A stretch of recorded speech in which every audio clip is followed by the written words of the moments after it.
Проведение Гагаузского инвестиционного форума, Международного инвестиционного форума, мы задумали изначально, чтобы это стало современной площадкой для дискуссий. Мы хотим, чтобы эта площадка стала реальной платформой для налаживания и развития диалога бизнеса и власти. Это очень важно, тем более в условиях политико-экономического финансового кризиса. Мы знаем, какие возможности есть в автономии по сравнению с другими районами Республики Молдова. И эти возможности мы хотим полностью освоить. Очень важно то, что в рамках пленарной сессии, в рамках пленарных дискуссий нам удалось привлечь достаточно известных людей в Республике Молдова. И первая дискуссионная панель, которая была посвящена перспективам инвестирования в Гагаузию, которую модерировал Валерий Михайлович Лазар, президент Торгово-промышленной палаты Республики Молдова, показал, что насколько повышен интерес инвесторов к нашему региону. У нас очень наладились хорошие связи с Международным свободным портом Джуджулеште. Господин Томас Мозер представил эти возможности. У нас уже есть определенные наработки наших виноделов с этим портом. Думаем, что если в ближайшее время будут со стороны Российской Федерации открыты порты Новосибирск и Темрюк, то основной поток экспорта винодельческой продукции может быть начат непосредственно через порт Джуджулеште. И могу сказать, что по нашим расчетам, и мы провели эти расчеты совместно с нашими виноделами, то есть за счет этого транспортного логистического плеча, это серьезная экономия и серьезное повышение конкурентоспособности нашей винодельческой продукции, как наливом, так и в бутылке. Поэтому то, что говорил Томас Мозер, он говорил достаточно целенаправленно с точки зрения бизнеса, с точки зрения бизнесмена, потому что это потенциальные его клиенты. В рамках этой дискуссионной панели нам удалось обозначить перспективы инвестирования в Гагаузию, нам удалось поговорить и достаточно серьезно по общем состоянии экономики Республики Молдова и состоянии инвестиционной политики нашей страны в условиях кризиса.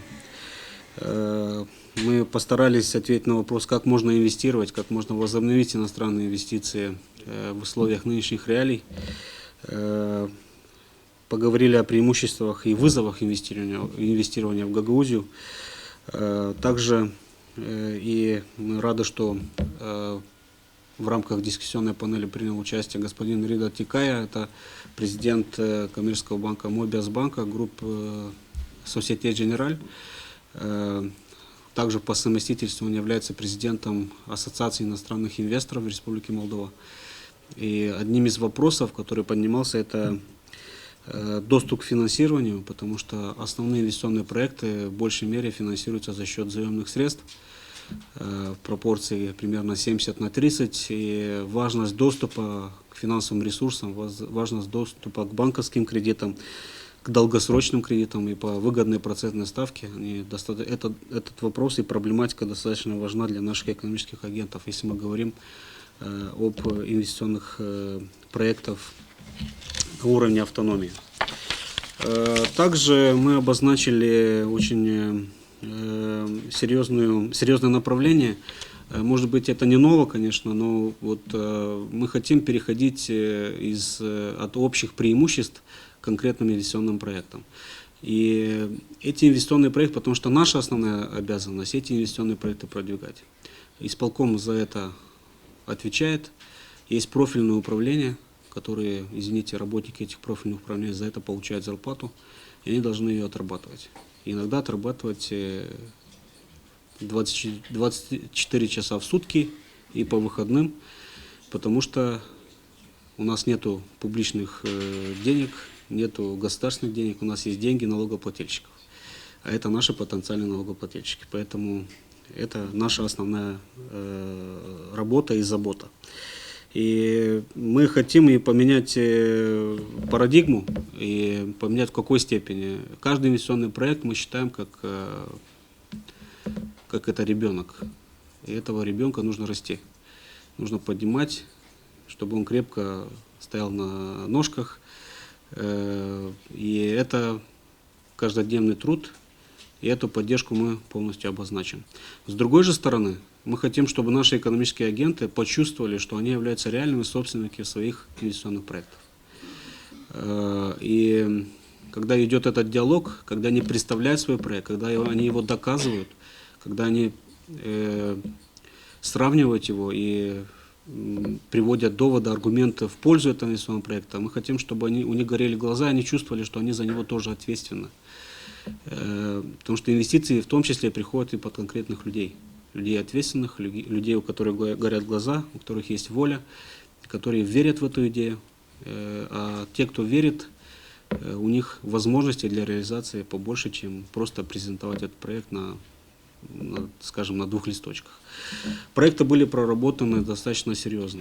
Мы работали с привлеченным консультантом, с Ильей Клейманом, который нам помогал эти проекты реализовать. Если говорить я завершу вопрос про дискуссионную панель, про первую часть форума, как итоги.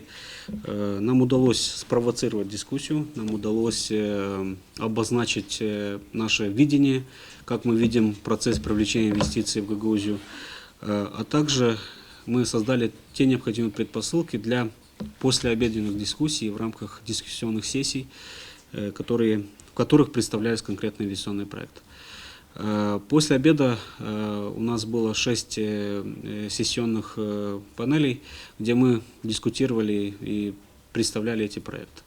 Всего мы представили, это было обозначено и в каталоге, 47 инвестиционных проектов. Общая сумма, заявленная стоимость этих проектов 180 миллионов евро. Из этих проектов могу сказать, что уже некоторые проекты полностью профинансированы, они готовы к работе. Это относится к проекту Агуз Маркет, проект, который уже профинансирован в Московской области нашими гагаузскими инвесторами, и общая стоимость проекта уже составила более 22 миллионов долларов. Это создание современного логистического центра, складских помещений, помещений для холодного хранения продуктов. В принципе, будет и шоу-рум, будет и ресторан, где могут быть представлены наши гагаузские товары. Ну, не только гагаузские, я думаю, что и молдавские. Это, думаю, что новшество не только для Гагаузии, но и для всей Республики Молдова.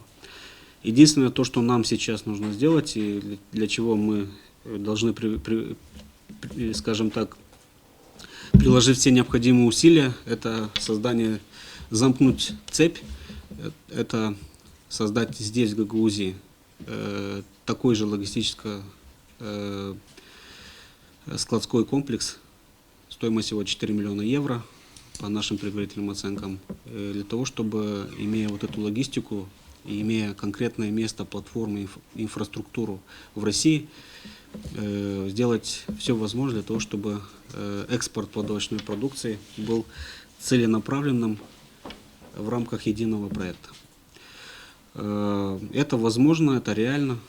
И наши экспортеры, они уже могут быть уверены, что когда они экспортируют свою продукцию, они не должны искать конкретных контрагентов, конкретные складские помещения, логистику. В Московской области они знают, что они туда идут, там есть место, там их всегда примут и всегда им окажут всю необходимую поддержку. Это очень важно. Я думаю, что это проект, который уже показывает реальный эффект взаимодействия бизнеса, власти, а также результат межрегионального сотрудничества конкретно с Московской областью. И эти проекты, они будут реализованы, эта цепь будет завершена, и в Гагаузии появится этот логистический центр, я уверен в этом. Поэтому, думаю, в следующий год у нас, да и до конца этого года мы будем работать в этом направлении. Если говорить о следующем достаточно крупном инвестиционном проекте, то мы говорим о строительстве современной гостиницы в Камрате, который отвечать будет всем современным условиям. Здесь был подписан конкретный протокол о намерениях с компанией Атаман Групп, Турецкая Республика. Этот процесс достаточно капиталоемкий, трудоемкий, и мы должны совместно приложить все усилия для того, чтобы этот проект был реализован. Ну, я думаю, что все здесь, кто присутствует, понимают значимость этого проекта для всей Гагаузии, не только для Камбрата. Мы думаем, что этот проект тоже будет реализован. Конечно, горизонт инвестиций здесь немного долгий по сравнению с первым проектом, который я представил. Думаем, что совместно с примаром, у нас очень активный примар в муниципе Камбрат, и мы этот проект завершим. Далее, Чадарлунга – это проект солнечной электростанции. Когда мы начинали работу по этому проекту, достаточно, я лично был скептиком, пессимистом, что это не может быть реализовано в силу определенных причин по принятию соответствующего закона парламентом Республики Молдова, потому что принятие закона затягивается. Но с другой стороны, при ситуации, когда у нас потенциал позволяет, с другой стороны, идет этот рост тарифов, когда мы зависим только от одного поставщика, и у нас есть солнце, есть ветер, мы не можем это использовать, мы решили, что нам нужно наоборот вот эти проекты стимулировать и уже становиться немного, если мы говорим об автономии, то мы должны становиться энергетически автономными, независимыми. Это очень важно. Конечно, мы должны это, прежде всего, развивать рынок электроэнергии, чтобы было больше производителей, больше поставщиков, чтобы цены были реальными, которые отвечают интересам, в том числе и потребителей. Невозможно думать об инвестициях, когда есть энергоемкое производство, и когда тарифы скачут, извиняюсь за выражение, каждый год, то какой бизнес-план, и какие инвестиции, какие финансы выдержат эти скачки. Конечно, это для бизнеса должна быть определенная стабильность, определенные видения на перспективу, если мы говорим о периоде окупаемости проектов от 3 и выше лет. Это очень важно, этот проект тоже будет нами курироваться, мы будем его внедрять, независимо от того, какие будут препоны, барьеры на пути этого проекта. Это однозначно могу вам сказать, мы же с Министерством экономики уже работаем в этом направлении, есть поддержка и министра, вице-премьер-министра по этому направлению, поэтому это перспектива, это проекты, которые носят и инновационный характер. Далее здесь маленькие проекты, потому что нас немножко критиковали в том, что я в принципе с этим согласен. За этот короткий промежуток времени нельзя собрать крупные масштабные проекты сразу в одно. Но у нас есть проекты, которые очень могут способствовать развитию малого бизнеса. А малый бизнес – это основа всей, любой экономики. Это диверсификация экономики, это, скажем, и семейный бизнес, это и самозанятость людей. Поэтому здесь господин Константинов представил проект, который очень интересный, который поможет нашим малым и средним предприятиям. Это солнечная электростанция на 12 киловатт, которые полностью малые производства, магазины, бары, склады и так далее могут полностью обеспечить электроэнергией. Это нормально, это окупаемо, это реально. И это новшество, это то, чего пока нет даже на уровне Республики Молдова. Поэтому мы хотим в этом направлении тоже быть лидерами и задавать и направление, и вектор развития. Если завершать проекты, потому что их очень много было много инновационных проектов, есть проекты, как продвигать экспорт, как создавать так называемые пулы компаний, для того, чтобы соединять как производителей, так и потенциальных покупателей, потребителей товаров. Так называемая концепция фермент-пул была представлена Ильей Клеманом, достаточно интересный проект. Если говорить о конкретике, то были подписаны ряд соглашений. Нам удалось подписать соглашение с Краснодарским краем. А Краснодарский край, чтобы вы понимали, это в принципе третий регион после Москвы и Санкт-Петербурга по уровню экономического развития. Потенциал огромный, потенциал наших взаимоотношений тоже, думаем, что достаточно огромный. У нас были продуктивные встречи вчера с вице-губернатором Краснодарского края. И думаю, это сотрудничество только расширять. Вы вчера видели первые тракторы, которые были собраны здесь, в Гагаузии.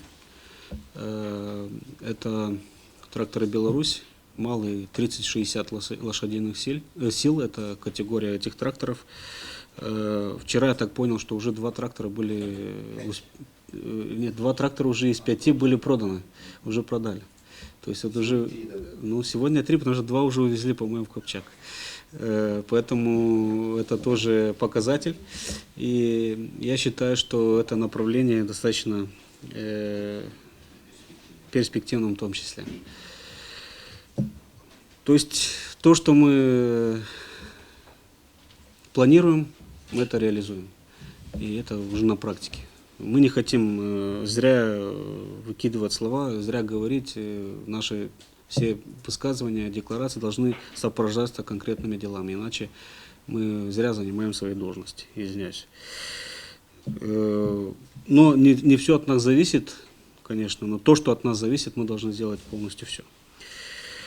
Если говорить про дискуссионные площадки, то есть мы специально разделили их на блоки, которые достаточно интересные, и те блоки, в которых у нас есть серьезный потенциал. И здесь основной акцент был на инновации, основной акцент был на развитии инфраструктурных проектов. И были достаточно интересные дискуссии. Я бы отметил только несколько дискуссионных площадок, для того, чтобы вы понимали. Это первая площадка достаточно обширная, это площадка, посвященная агропромышленному комплексу, это первая дискуссионная платформа. Здесь было по насыщенности и по представлению достаточно солидными были презентации. Модератором был Виорел Киврига, эксперт ИДИС Вииторул. Думаю, что здесь все смогли ознакомиться с конкретными возможностями проекта «Угузмаркет», который был представлен. Также были представления и возможности всех тех программ, которые существуют в Республике Молдова по финансированию различных проектов в области сельского хозяйства и постурожайной инфраструктуры. Инвестиции в инфраструктуру и промышленность достаточно серьезная площадка была. Модератором был Александр Муравский, представитель агентства Германии по международному сотрудничеству GIZ. Здесь свою презентацию представил также Валерий Михайлович Лазар, президент торгово-промышленной палаты. Достаточно серьезные дискуссии были здесь, и интересная площадка была для дискуссий. По-моему, около 80 человек посетило только эту дискуссионную панель. Следующая площадка инвестиций в инновационные проекты и технологии. Модератором был Виталий Юрку, заместитель министра экономики Республики Молдова. Здесь были представлены все, что касается инвестиций и инноваций. Коллеги тоже достаточно широко обсуждали, интересная была дискуссия. Следующая дискуссионная площадка была посвящена энергоэффективности. Она тоже, по моему мнению, была достаточно интересной. Модератором была Татьяна Лужанская, президент Альянса энергоэффективности и возобновляемых источников энергии. Татьяна достаточно опытный менеджер в проектах энергоэффективности и возобновляемых источников энергии. Мы предоставили также слово госпоже Марьяне Батизату, это начальник Главного управления энергетической безопасности и энергоэффективности в Министерстве экономики, которая со своей перспективы уже обозначила конкретно, какая, скажем, поддержка, либо какие, скажем так, политические, экономические шаги предлагает Министерство экономики для развития данного сектора. Дискуссия довольно интересная. Здесь был представлен проект по солнечной электростанции 40 мегаватт Чадырлунге, также производство котлов на биотопливе, который представил Сергей Ильич Анастасов, инноватор, который доказал, что здесь, в Гагаузии, можно производить достаточно высокотехнологичные и высокоэффективные котлы для биотоплива, на которых есть спрос со стороны и публичных учреждений, а также со стороны населения. Туризм в Гагаузии. Следующая площадка была традиции и инновации. Здесь, в принципе, мы постарались представить наши туристические возможности, которые мы считаем, что на данный момент недостаточно освоены. И специально сегодня, второй день форума, для наших гостей мы организовали 3 туристических маршрута, чтобы они имели возможность познакомиться. Мы распределили это по всем районам, чтобы они имели возможность в каждом районе ознакомиться с нашей культурой, с нашими народными промыслами, с нашими винзаводами, которые производят достаточно качественное вино. И узнали, скажем так, пощупали, что такое Гагаузия на самом деле. Информационные технологии, тоже направление. Здесь модератором был Кунев Вячеслав, президент Национальной ассоциации IT-компаний Молдовы. Презентации достаточно интересные были. Здесь одной из интересных дискуссий было в рамках презентации винного туризма. И это презентация, которая, скажем, имеет определенную электронную даже подоплеку и использование IT-технологий для продвижения данного проекта. По формату форума, по программе сегодня мы награждали номинантов, компаний, которые представляли свои инвестиционные проекты.